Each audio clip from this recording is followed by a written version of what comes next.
this morning. Before we get too far into this, I do want to make an announcement. The co-authored book with David Reed, The Myth of Verbatim Identicality, How God Actually Preserved His Word, is now available. I have hard copies here in person at church today if you're interested in picking one of these up. They're $10. If you're online and you want to go to gracelifepress.com, you can scroll down and the book has now been added to our web store. It's right here, The Myth of Verbatim Identicality. You can add that to the cart and pick that up. Those of you that are in-house, I do have copies of these out on the back book table if you're interested in having one of those. Any feedback? Okay, thank you. All right, so those of you that are joining us on YouTube, if you click the description under the video, you can find a link to the notes for this lesson. If you're on Facebook or are on the church's website, if you go to gracelifebiblechurch.com, you can scroll down here under recent sermons, click on the link for April 21st, and you can download the notes and follow along as we go through this morning's lesson. Just a quick reminder, next Sunday we will not have this class. I am traveling this coming weekend to Chicago, where I am giving a talk next Saturday on the 26th? No, 27th is Saturday, right? The talk that I'm giving at the conference to the other pastors is a presentation of the book, The Myth of Verbatim Identicality. So I'm doing that on Saturday, so I'd appreciate some prayer there, but I will not have time to prepare for this hour as I have to get ready for that and then my normal responsibility with church. So be aware of the fact that next Sunday we're not going to have this class. So, that being said, let's get into lesson 233, Assessing the Printed History of the King James Text, 1612 to 1617, Part 2, and we will begin with the introduction. In lesson 232, we continued our assessment of the printed history of the King James text by looking at the activity of the King's printer, Robert Barker, between 1612 and 1617. Please recall that we were using Professor David Norton's, should be apostrophe S, I believe there, Professor David Norton's 2005 publication, A Textual History of the King James Bible, to frame the discussion. In doing so, we considered the following editions. We looked at quarto and octavo editions in both black letter and Roman type. And we looked at the 1613 folio, which, if you recall, was a smaller folio that had more lines per page, that reduced the size and thickness of it to save money. And we talked about how that was probably a function of the fact that some of the parish churches were struggling to afford it.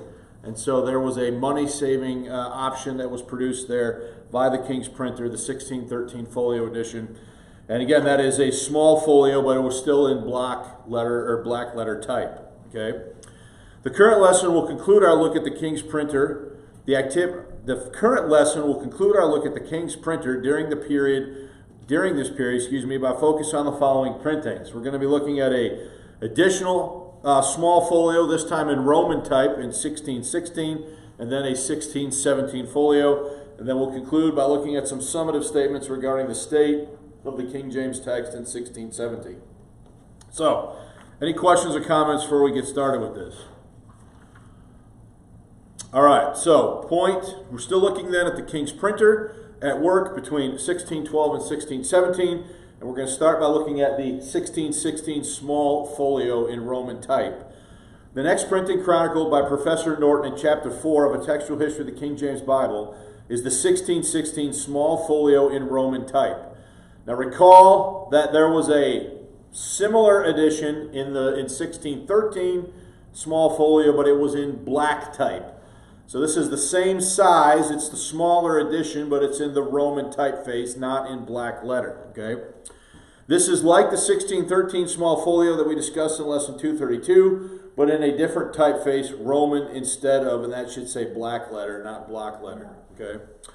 So Norton states the following regarding this edition. The 1616 folio is set from the first edition and contains only a sprinkling of second edition readings. It has some new works applying 20 readings that became standard. Together with 11 spellings of names and 4 other matters of spelling, but not enough to justify Scrivener's judgment that this, quote, appears to be the first edition, which was submitted to any considerable revision. Some of these readings do appear to be scholarly corrections involving errors that are difficult to spot. Others are simplifications of difficulties that perhaps should not be called scholarly. So footnote 15, go to the top, page 2.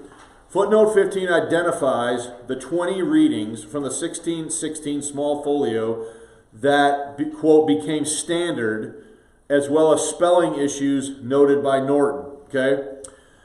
Now, we're not going to look at all these verses, but I put this in here so that you could get a sampling of this, all right?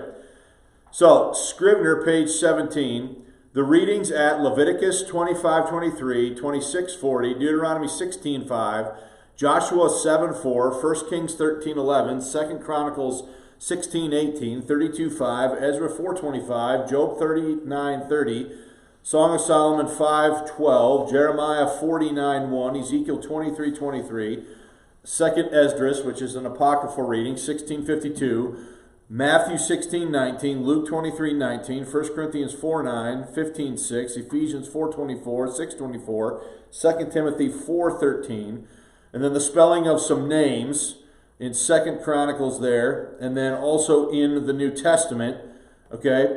Those spelling issues, and those are particular readings that are found in the 1616 folio Roman type edition that became standard readings. Okay, so they were accepted as adequate corrections or spellings that then were reproduced and became the standard spelling and or the standard readings in those verses. All right, so in other words, when you look at your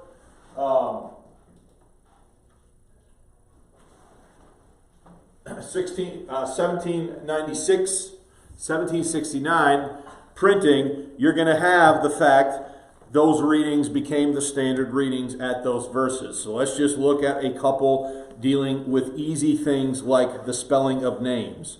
So grab Romans 16. We'll just look at a couple of these, okay? Romans 16. Now we've seen this enough to know in previous lessons that spelling of names was sort of not standardized and is widely varied, all right? But this is obviously not a major problem. Look at Romans 16, verse 10. Romans 16, verse 10. So we have a couple different names here. Salute Apelles, approved in Christ. Salute them which are of Archibulus. Is that how you would say that? Aristobulus. Aristobulus? Yeah. Okay. Household. So you got two different names in there. Norton is not specific as to which names are getting standardized in spelling, but we've seen enough of this now to know kind of what we're dealing with. We could probably compare this to a 1611 here, so let's just do that quick. So I'll call up the 1611 website, and we want Romans 16, and what verse is that? 10.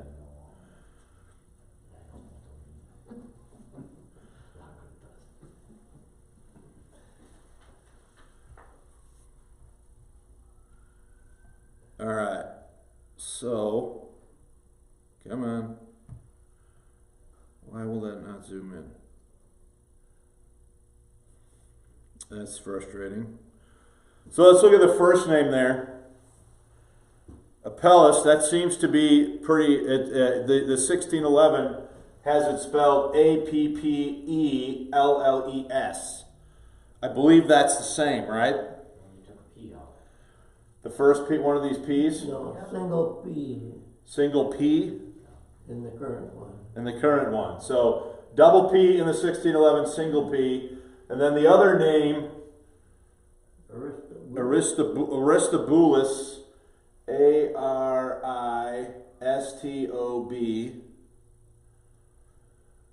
that's the same, right? So it's the first name that has spelling change, dropping a double P to a single P, okay? So that happens in the that spelling change of the name happens in the 1616 Roman type folio, and then does that become the standard reading? This is the point that Norton is making. Let's look at one more. Just go to Revelation 7. Go to Revelation 7.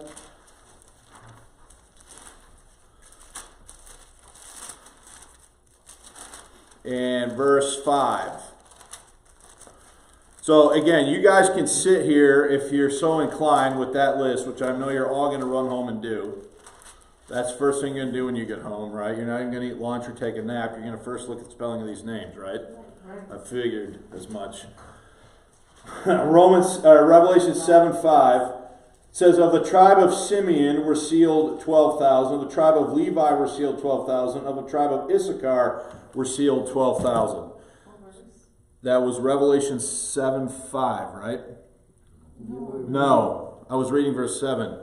Sorry. Of the tribe of Judah were sealed 12,000. Of the tribe of Reuben were sealed 12,000. Of the tribe of Gad were sealed 12,000. So let's just check this out. Let's go to Revelation 7. And we want verse 5.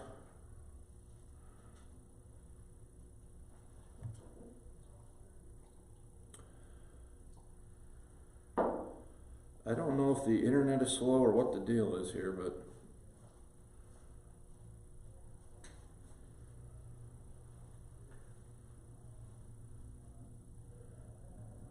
here's verse 5.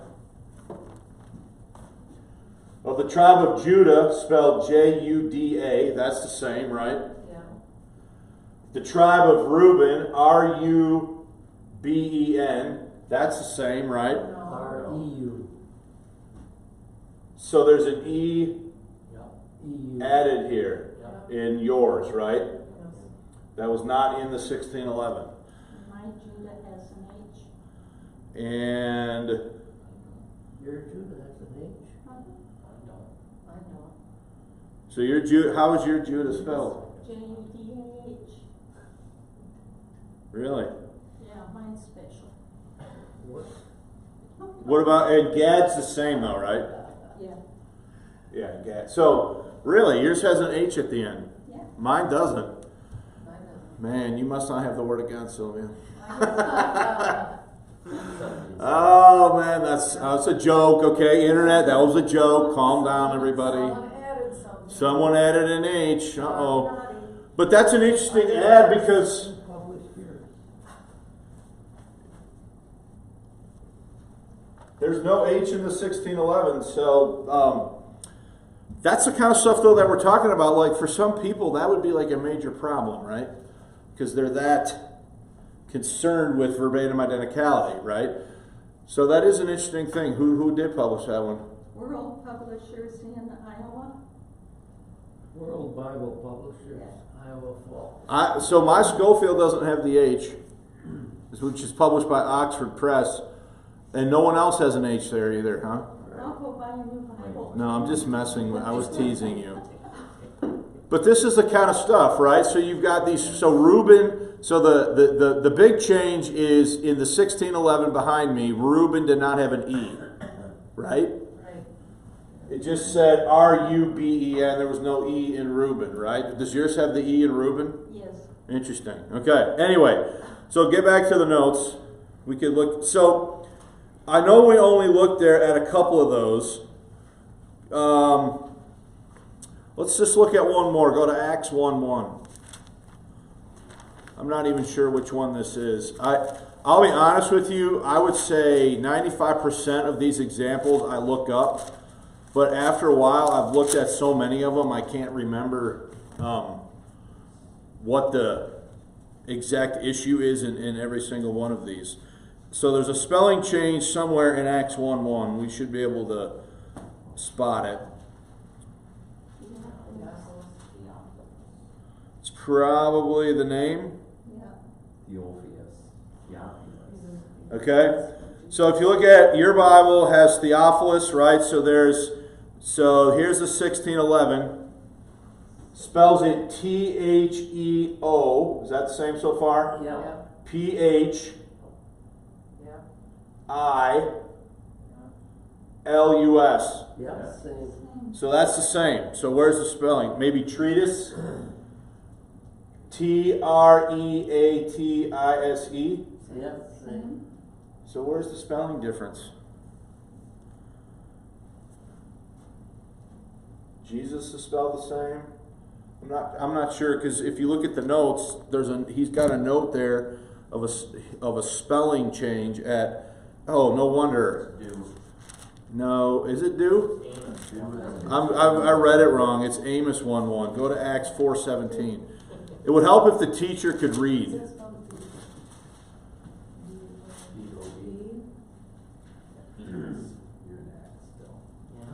There is one there. There is one in Acts 1:1. There's an E at the end of do or do. That's not there.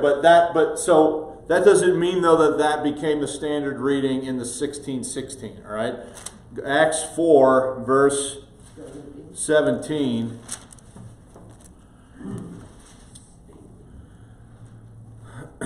Be interesting to see on this one.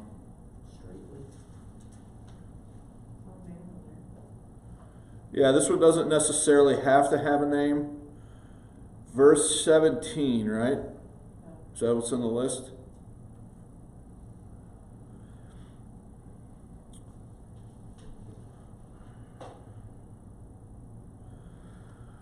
Um,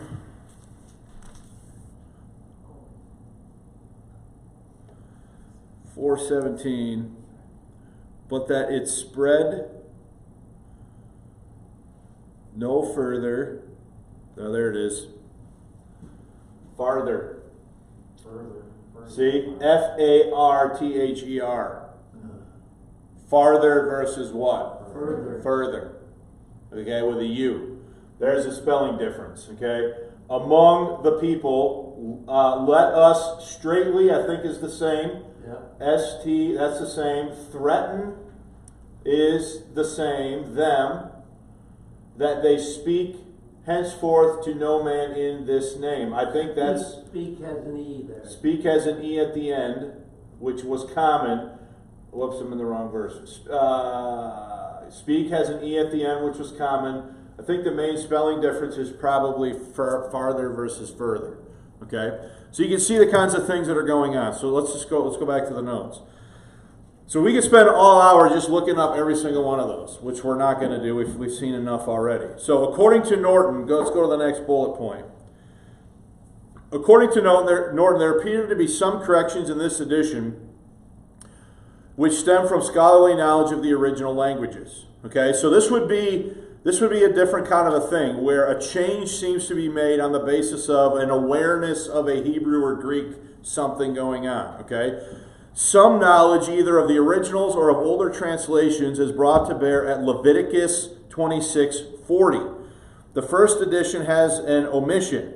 If they shall confess the iniquity of their fathers, should be, if they shall confess their iniquity and the iniquity of their fathers.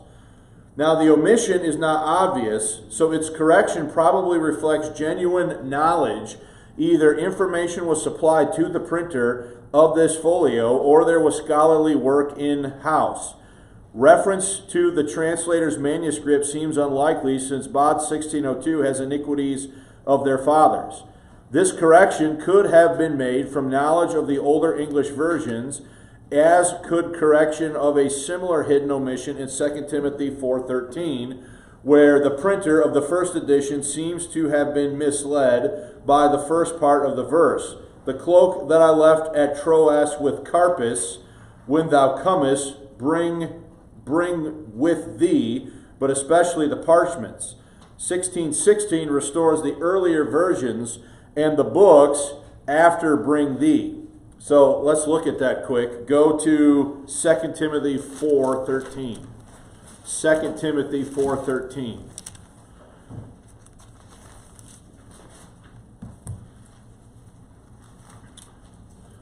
And I will look it up here.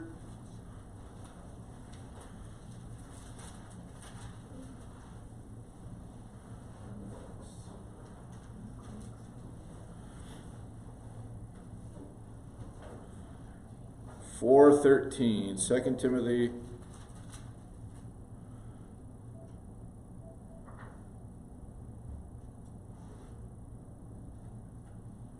Okay, 4. All right, so it's going to span 2 pages, okay? The cloak that I left at Troas with Carpus, when thou comest, bring with thee, but especially the parchments, right? So yours says, the cloak that I left at Troas with Carpus, when thou comest, bring with thee, and the books, but especially the parchments. So what is the main difference here? And the books.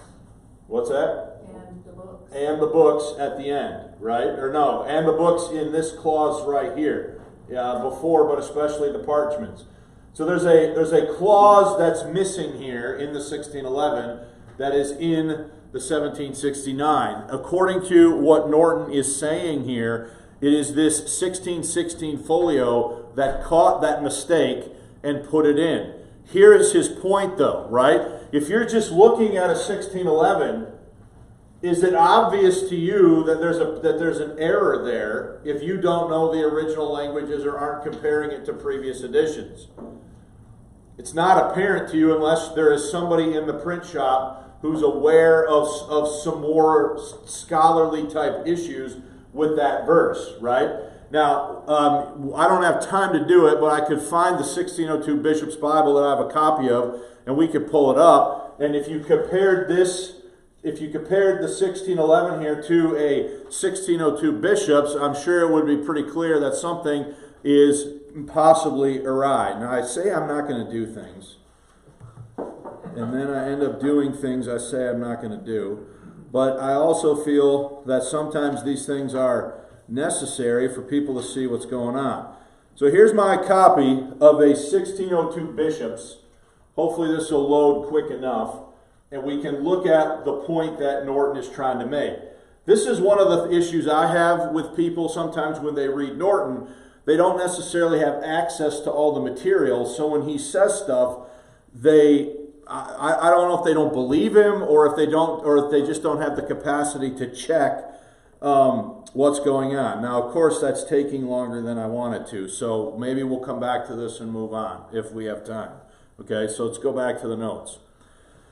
Just somebody remind me if we have time to look at this, assuming the Bible will load. Okay, so the 1616. So I'm in this paragraph right here.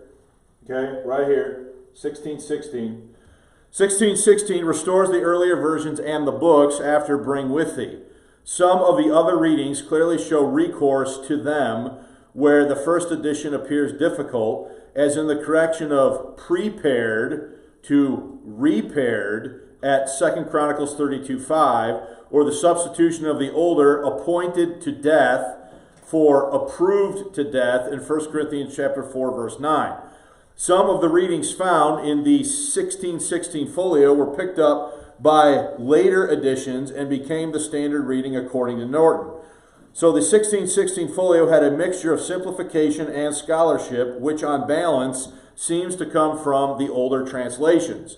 The revisions may result from notes supplied to the printer, and it is worth noting that many of them were not immediately picked up by other editions. Its readings were consulted by the makers of the Cambridge 1629 edition and may become current from that edition. Now, yes, somebody have a question? Why is this taking so long to load? You're putting a... Come back to that if we can.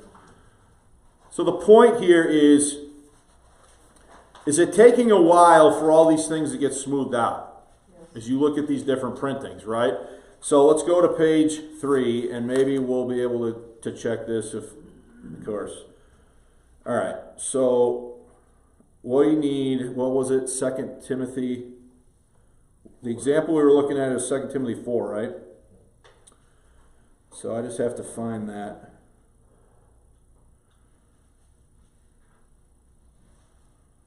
Okay, we're in 1 Corinthians. No, I probably went too far. Yep. All right, we got Colossians, and what's the verse I need? 2 Timothy 4:13.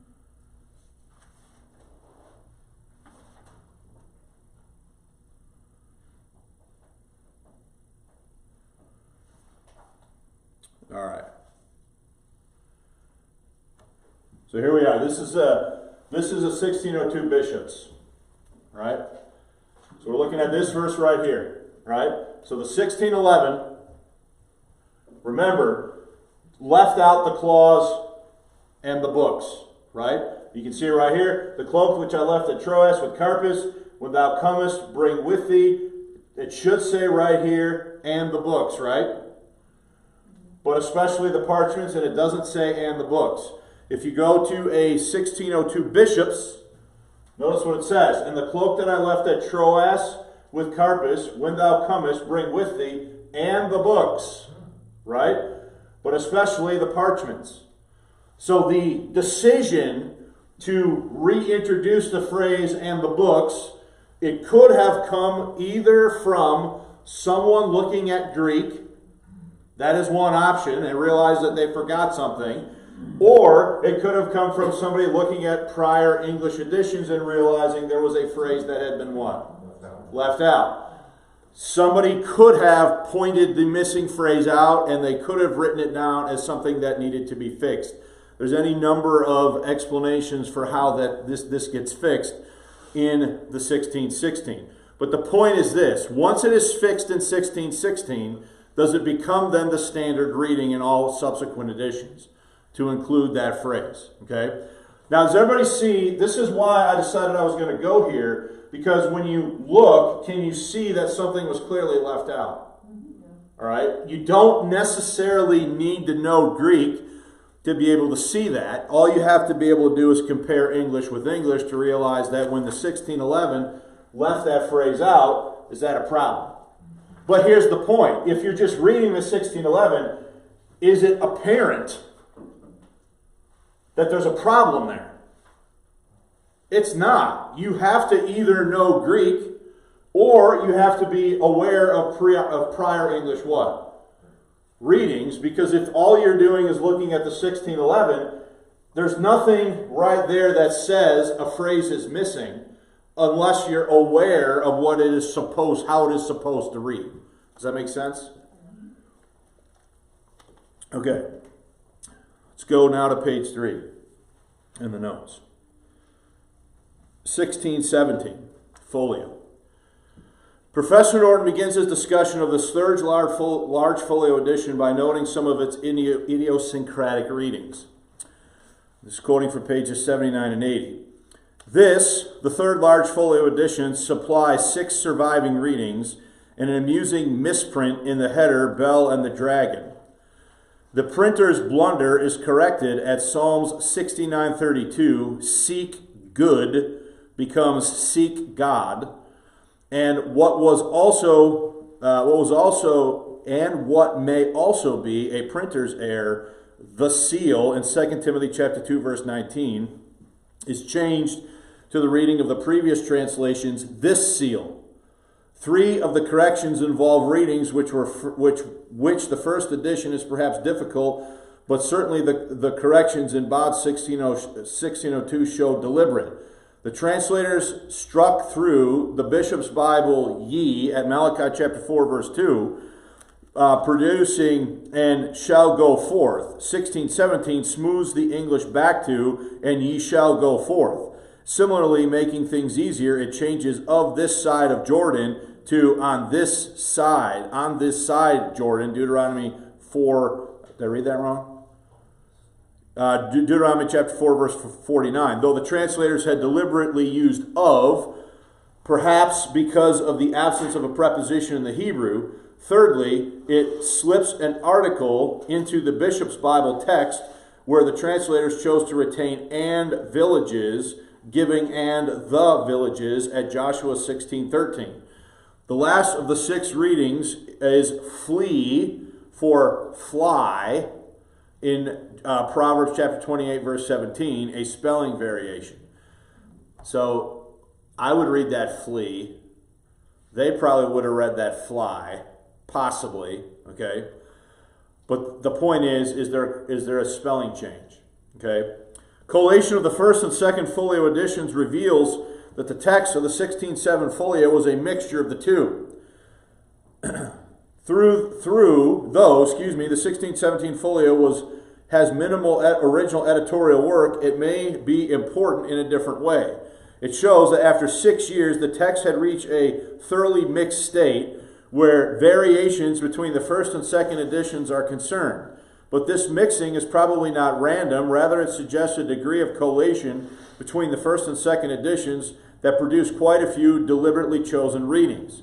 If the choices were made by a representative of the translators, or better still, with reference to the original manuscript, they would have a real authority. However, there is no way of showing that either of these possibilities happened. So, this is, again, the hard thing for a lot of people to deal with. Okay? Let's read that again. If the choices were made by... let me back up. Is there some editorial stuff going on here as this is working its way through? Okay? So, if the choices, referring to these slight editorial changes, if the choices were made by a representative of the translators, so that would mean there was a translator in the room over their shoulder while they're actually working on the text, okay? Or better still, with reference to the original manuscript, that would not be referring to Greek or Hebrew. That would be referring to whatever the translators gave the printer. In this context, that's what he means by original, okay? They would have real authority. So in other words, if the editors and the printers of the text are editing and changing based upon a translator assisting or reference to whatever the translators gave the printer, then whatever these edits are they authoritative to what the translators wanted? Okay? But here's the catch, right? However, there is no way of showing that either of these possibilities happened. We don't know. The simple thing is we don't know whether there was a translator in the room or not. We don't know if all of these were made by reference to whatever the translators handed the printer. So this is sort of the fact that I get in trouble for, because I say things like, I'm not convinced that every single one of these things is automatically reflective of the work of what the translators wanted. It is theoretically possible that some of these, and what we're talking about is admittedly minor edits, okay? But some of these edits could theoretically, just as logically, not have been what they wanted in every case, or what they intended in every case. Is everybody following that? Appendix 5 gives a selective collation of this edition's readings with the first and second editions. It is constructed on the same principles Appendix 4, with the addition of instances where the 1617 folio follows readings found in some but not all copies of the second edition. A general scan of the list shows a much more even mix of first and second readings than was found in the 1613 folio. Nowhere is there a consistent stretch of readings from one or other of the first two editions as there was in the 1613. So go to page 4. I gave you all of this for your edification, should you want to look at it, which I know you'll all check diligently. The following are images of Norton's fifth appendix titled Selective Collation of the 1617 folio with the first and second editions. And again, things that are left justified are indicative of the first edition. Things that are right justified are indicative of changes coming from the second edition. And you can go through all of that and see for yourself kind of, what's going on. All right? Any questions so far?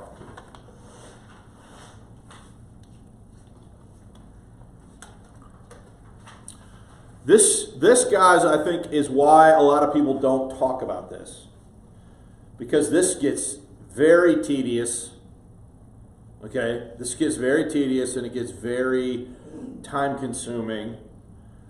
So I'm trying to strike a balance between giving you enough to understand what happened and giving you more than you need so you can check stuff out if you want to, because you can all jump on this website. It's totally free. Pull up the 1611 and look at it yourself. You don't need me to do it. And then you can go through and look at, okay, what are some of these changes and how are they working their way through? Okay. So the appendix starts on page 4 and it runs all of page 5, all of page 6, all of page 7, which would then put us on page 8.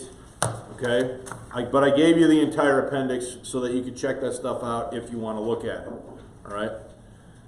All right. Any questions before we move on?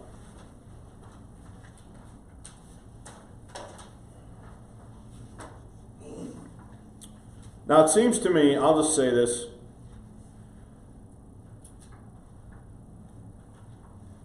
I don't know how. Let me put it this way. There's a certain level of speculation on Norton's part and on the part of others. Because the reality is we simply don't know what the translators gave the printer. We don't know. We don't know what form it was in. Was it a complete Bishop's Bible edited? Was it a handwritten copy of the entire Bible? I doubt it. Okay, we just don't know. And if there was such a document, it is certainly not known to have survived history. So in the absence of said document and in the absence of, any more details, we have to go off of what we do have to make the best educated guesses and understandings about what was happening here. So what do we have? We have manuscript 98, we have BOD 1602, we have the 1611, and we have all the subsequent editions that came from it. We have the 1602 bishops, and so you have to just look at things, and there's certainly going to be a certain level of speculation. So here is my point. Some people could listen to what I'm saying and they could say, well, you're speculating. Okay, yeah, I admit it. There's a certain level of speculation. But that doesn't go away by somebody who thinks differently than I do. They're speculating about certain things as well. And to me, that's unavoidable when you have a conversation about this. All right? So, if there's no comments or questions, we'll go to page 8. Top of the page. In the next couple of paragraphs, Norton presents his case that the second edition served as the base text for the 1617 folio. He says, quote, the reproduction of errors, including some that are blatant, shows that the basic text was the second edition.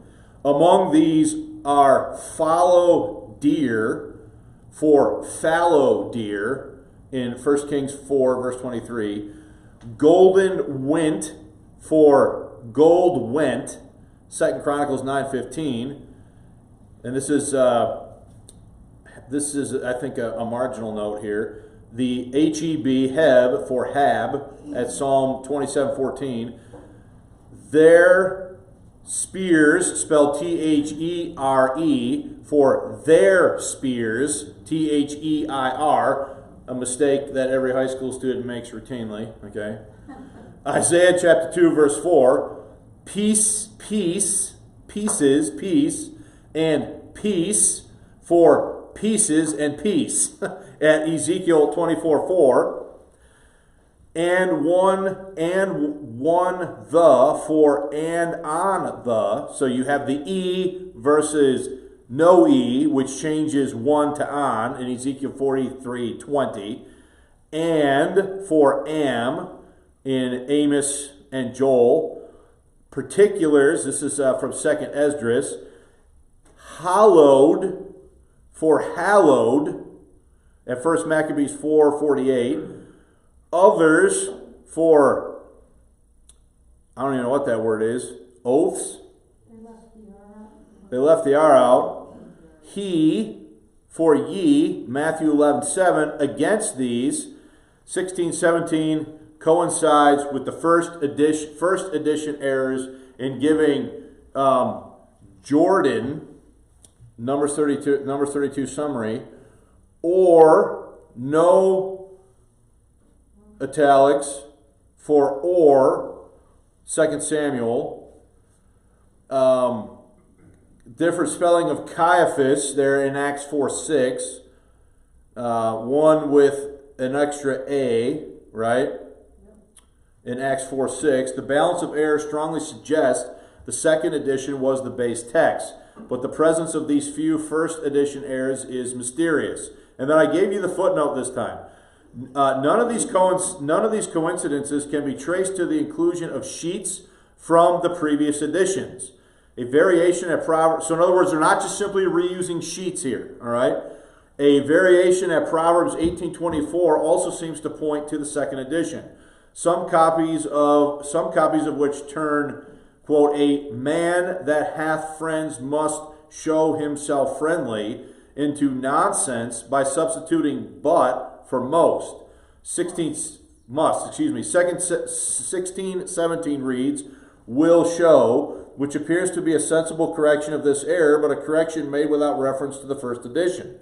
In several places, distinctive second edition readings or errors occur on the same page or folio as the first edition readings. On the verso for the egregious pieces and peace, Ezekiel 24:4, is the first edition's reference. Jeremiah 49. In 1 Ezra 5, a choice of readings from the two editions together with an error are found on the same page. I'm going to skip all that parentheses. Some combinations of readings must go back to a copy of the second edition and notification in some form of errors of fact and variant readings, but not mere typographical errors. In particular, Jeremiah 49 could not have appeared without the correct reference being supplied by the compositor. Such evidence makes it probable that most or all of the 1617 folio used the second edition as a base text, but that a substantial, though imperfect, effort was made to correct the text with readings that came from the first edition. The result is a text that gives about 2/3 of the first edition readings listed in Appendix 2. Though one should not press the number hard, many of the readings would be natural corrections of second edition errors. This situation is curious. Surely one would argue it would have been easier to have used the first edition as a copy text. Fewer changes would have been needed. And one would also argue that working from the first edition would have been sounder practice and consistent with the way the earlier editions in smaller formats were created. The evidence clearly shows an awareness of the need to correct the second edition, but Barker's workers may not have shared a sense that it would be sounder to work from the first edition. They may have thought that the second edition represented a corrected text and not realize that working from it would involve them in more changes than if they had worked from the first edition. It is also possible that they used the second edition. It is also possible that the use of the second edition may represent a scholarly choice. May not represent, a scholarly choice. By 1617, they may not have had a copy of the first edition available to work from, and so many of the somebody else should teach. And so may have corrected the second edition from one of the interim editions. So obviously you can see there that Norton is guarding himself against being dogmatic in some of these things that he's saying. Okay? Mike, did you have a comment? Going back to the previous page, where it says or in italics, the reference there, 2 Samuel 13:8, that doesn't jive, and it's apparently an error in Norton's book. Did you look into 1611? Yeah. No, not 16. What's the verse? 2 Samuel 13:8.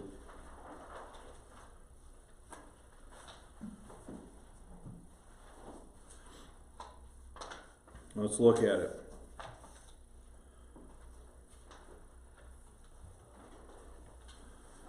All right, 2 Samuel 13 what? 8.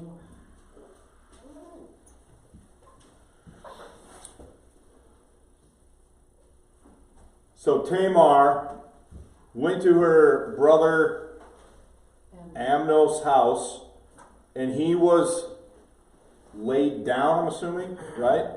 Yep. And she took Flour. and kneaded it, right? And made cakes in his fight and did sight. That's, you're right, it's not an F. Sight, and did bake the cakes, okay? I think it's referring to this marginal note, or. In other words, they're saying, so if you look at what he's saying here, where are we at on the page? We're on page 8, right? Yes. Yeah, And we're up to the top. All All right. So, or here is not in italics. So he's saying, or, if you look at what it says it says, or, no italics, for or with what? Italics. So what Norton's talking about is the marginal note, not the verse, not the text of the verse. Does that make sense?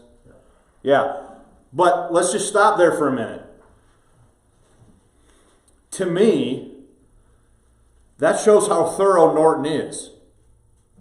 That he's even checking these. You know, because remember last Sunday we saw, so remember there are 3 major ways of identifying, and we can look at this page. There's 3 major ways for identifying different footnotes, right? You have the 2 vertical lines, which typically represents an alternative Hebrew or Greek word, right? Then you had the dagger. Where did it go in the verse, though? It's the end of 30. Yeah, right here. So you had the dagger, gives the Hebrew, okay? And notice that's in italics.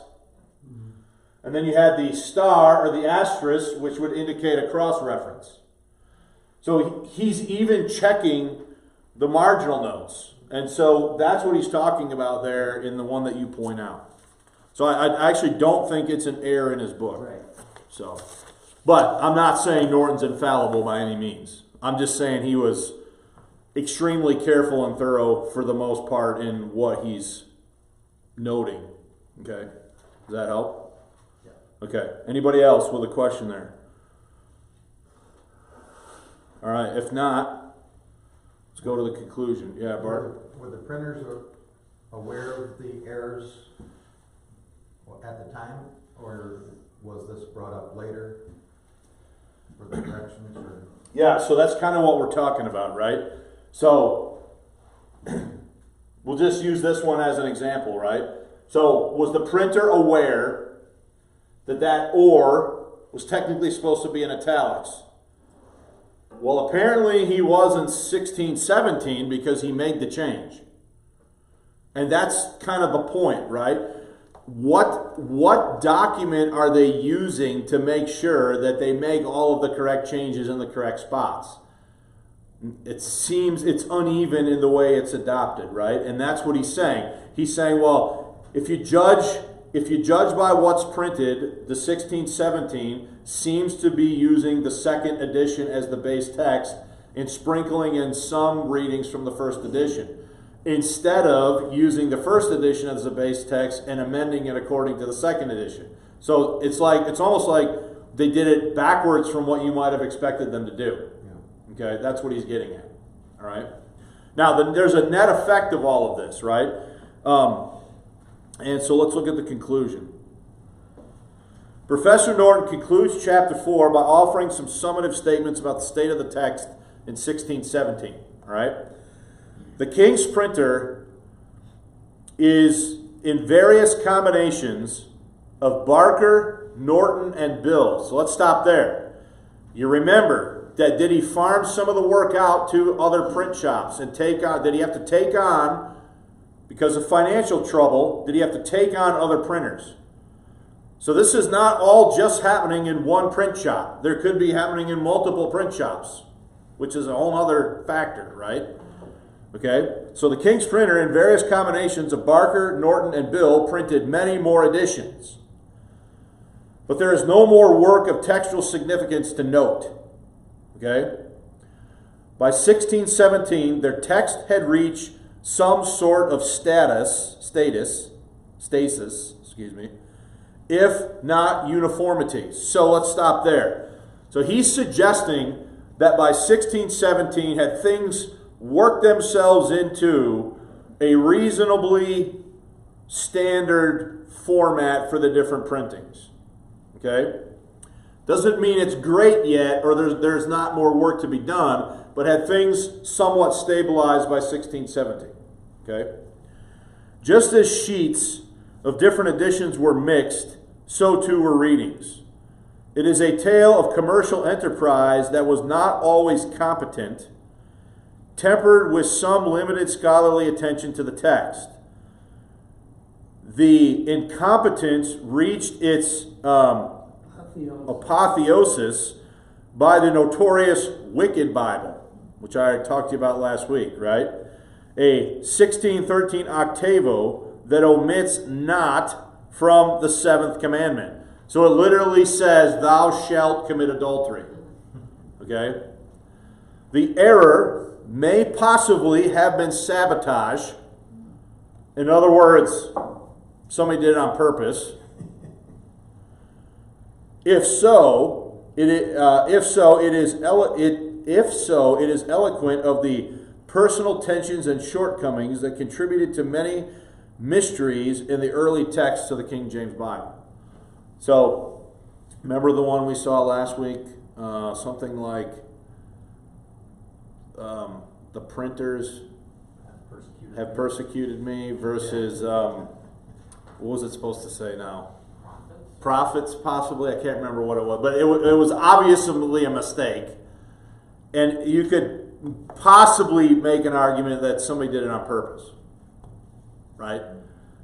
And there's some speculation that the Wicked Bible, with the omission of not from the seventh commandment, is an example of that, where somebody was upset and made their historical mark on the text by intentionally leaving the word not out. Okay? Any comments or questions? Yeah. I've been following a blog loosely and just the discussion that's going on it, and the pro 1611 camps, ones that state without much backing, they just say, nope, that's the source. That is our source material, and there's nothing ever that's wrong with it. I mean, it's just blind faith, and I get that. But one of the comments basically alluded to, or questions that was alluding to the removal of the apocryphal books. So I am very ignorant of how that all transpired. So, and we don't need to get deep into it. But what is the short and sweet of why that was removed and what authority did it? Because when you look at the 1611, and it's distinctly in there, and so much so that these people, even after the fact, are continuing to make corrections to it, including those books. I guess in this discussion, there's a couple different things that keep popping up, and they're not they're dancing around it. And I just like to get it in my own head and say, okay, this is how this process through. So I'll just be straight about it. If you look at a Catholic Bible, all the apocryphal books are sprinkled through the Old Testament, as though they are part of the Old Testament canon. The first complete Protestant Bible, complete meaning entire Bible, Old and New Testament, was the Coverdale Bible of 1535. Coverdale separated he extracted the apocryphal books out of the Old Testament and put them in their own section between the Testaments, along with an introduction noting the fact of their questionable authority. Now, I have a paper on the church website on this too, AJ. If you go to gracelifebiblechurch.com, along the top, click on Why Use KJV, And then you want to look at this one right here from 2012, the Apocrypha in the King James Bible. There's it's like 7 or 8 pages, not real long, because I've gotten this question a lot over the years, right? So we look at the historical precedent before 1611, and then so when you look at it, so Coverdale set a precedent. The Great Bible, the Geneva Bible, the Bishop's Bible, they all follow the precedent of extracting the apocryphal books and putting them in their own section, okay? And then the 1611 does the same thing. So here's the frontish page of the Apocrypha, and then notice in the upper corners of every page it is explicitly stamped what? Apocrypha. It thereby signifying to the reader that these books are viewed as they are not viewed as canonical. Along with, and then what ends up happening is into the 1620s, within 20 years of the KJV's first printing, there start to be printings that are omitting the Apocrypha. See, that's what throws me, because those same people that are adhering and saying the 1611 that's all we follow, but they don't include those books. Right. They're basically, it's hypocritical, for one thing. Because they're not using the books, therefore it's not the 1611. That's what's confusing to me, and I'm just trying to unwind that yarn. Yeah, so there is a segment within King James onlyism that is 1611, man. You know, and they'll say that there's nothing that I've even heard them say that there's no difference at all, except for spelling, punctuation, and printer errors between a 1611 and a 1769. That's what they'll say. Okay? Look, I've reviewed evidence, and I'm like, yeah, that's an argument of convenience that you can't necessarily prove. There's more going on here than that. I'm convinced of that. Okay? Now, that puts me at odds with those people, because they're going to say, well, I'm too Norton-esque, or who knows, whatever they're going to say, right? But to me, the facts are objective that later, and this really comes in when you start to look at like later editions after the translators are dead, because we're going to talk next about the 1629 and the 1638, okay? Because there's evidence to suggest that at least 1 or 2 translators were present when those 2 editions were compiled by Cambridge University. So in other words, were they there to give direct input into what was being printed? Okay? But yes, those folks that you are referring to are 1611 only, if you will, but they don't really, but that would seemingly logically bind them to the Apocrypha, but they are not Apocryphalists. Right.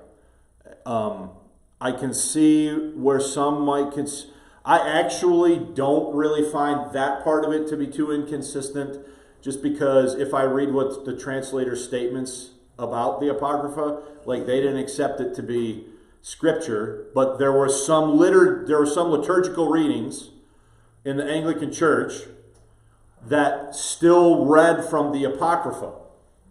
And remember, this is originally to be a Bible read in church, right? So some of the liturgy, there's liturgy in what's called the Elizabethan settlement that still had some apocryphal readings in the liturgy. And while these books were not viewed as canonical or scripture, they were still viewed to be interesting historical reading by people at that time. And then things get kind of fuzzy when you start getting into the English Civil War, because the Cromwell and the Puritans take over, and they're definitely not apocryphalists. And then over time, more and more printings just start dropping the inclusion of the Apocrypha. Okay? Yeah. Anybody else? So, just a reminder, no class next Sunday.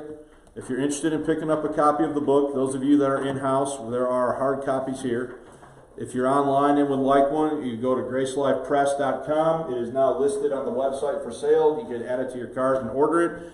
Still waiting for it to be on Amazon. That hasn't quite processed through yet, but it eventually will be there as well as a Kindle edition. Next Sunday, no class. When we come back, which will then be the first Sunday in May, we're going to look at the 1629 and the 1638, and where does this go from here? Okay. All right. Thanks for your attention.